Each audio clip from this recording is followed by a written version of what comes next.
siapa sekiranya orang yang paling diuntungkan kalau dia meninggal dunia? Dengan senyuman lebar, Elkin langsung jawab, Patricia. Elkin langsung bersemangat cerita bahwa Patricia bukanlah perawat baik yang selalu perhatian kepada Dorothy.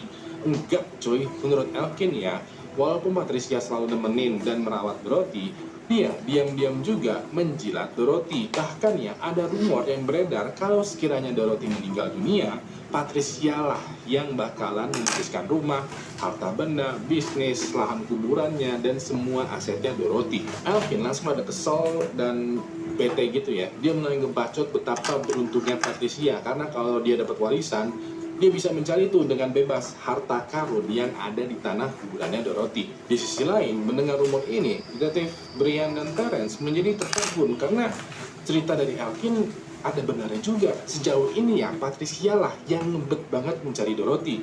Bisa jadi dia udah ngebet banget tuh mewarisi kekayaannya Dorothy. Selain itu juga, Patricia bisa menjadi pelaku yang sempurna karena banyak kasus yang pelakunya itu tidak kabur, melainkan menyamar menjadi orang-orang inosen yang dekat dengan korban. Dikarenakan hal inilah, detektif Brian dan Terence memanggil Patricia lagi untuk datang ke kantor polisi, tapi bukan sebagai saksi, melainkan sebagai tersangka. Lalu, pada tanggal 8 Mei tahun 1985, 6 hari setelah ditemukannya jenazahnya Dorothy di sungai, kedua detektif memanggil Patricia untuk datang ke kantor polisi sebagai tersangka. Pertemuan mereka berlangsung di ruang interogasi polisi, dan sesampainya Patricia di sana ya, detektif Brian dan Terence langsung mencermati itu gerak-geriknya Patricia. Pada momen ini ya, raut wajahnya Patricia itu kelihatan agak kesel karena dia yang tadinya saksi, malah jadi tersangka.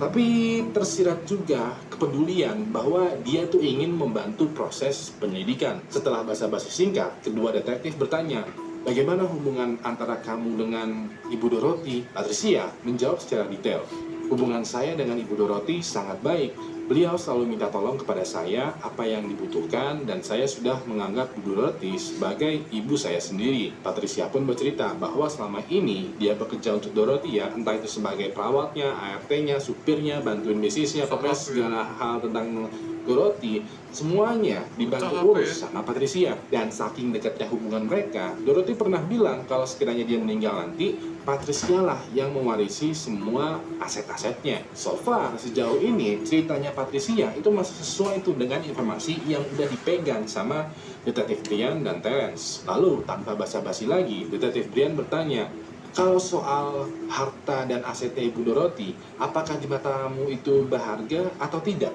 Setelah mendengar pertanyaan itu ya, raut wajahnya Patricia jelas kaget dan mulai connect sendiri gitu otaknya, karena kedua detektif di hadapannya sedang mencari motif Patricia untuk menghabisi Dorothy. Pas ini dengan tegas ya, Patricia bilang kalau harta, benda, bisnis, bahkan juga tanah kuburan asetnya Dorothy, itu semua gak ada harganya buat dia. Dia sesayang itu sama Dorothy sampai-sampai sebodoh teing lah sama kekayaannya Dorothy. At first, kedua detektif merasakan tuh ketegasannya Patricia. Tapi namanya juga kekayaan bro. Kadang mah cuman sampai di mulut aja, di hati gak ada yang tahu. Pada momen itu, Patricia mulai paham arah pembicaraannya. Waktu itu dia bilang, untuk persoalan hartanya Bu Dorothy, sebaiknya kalian tanyakan saja ke Pak Sutri Nodier. Patricia lalu bercerita kalau ada pasangan suami istri bernama Brandon dan Bonnie Nodier berusia 30 tahunan juga yang pernah bekerja lama untuk Dorothy. Jadi sebelum Patricia, Dorothy meng-hire Brandon untuk menjadi tukang kebun dan Bonnie istrinya untuk menjadi ART dan juga perawatnya. Mereka juga tinggal satu rumah nih ya dengan Dorothy, jadinya setiap hari mereka ketemu, berinteraksi, dan setiap hari ngobrol, dan ujung-ujungnya menjadi akrab. Walaupun begitu, Pak Sutrino dia diketahui melakukan kecurangan terhadap Dorothy. Diketahui ya, dikarenakan Dorothy udah lanjut usia, beliau itu kan mengonsumsi banyak obat-obatan yang membuat pikiran atau mentalnya itu jadi setengah sadar. Pas lagi setengah sadar ini, Pak Sutrino dia menghasut Dorothy dan membuat dia setuju untuk menjual tanah, rumah, bisnis, dan asetnya kepada mereka berdua dengan harga yang sangat-sangat murah. Dan pas efek dari obat-obatan ini udah hilang ya, Dorothy langsung ngeh tuh dan melayangkan surat gugatan untuk Pasutri Nodier ke pengadilan. Dorothy juga langsung mengusir Pasutri Nodier.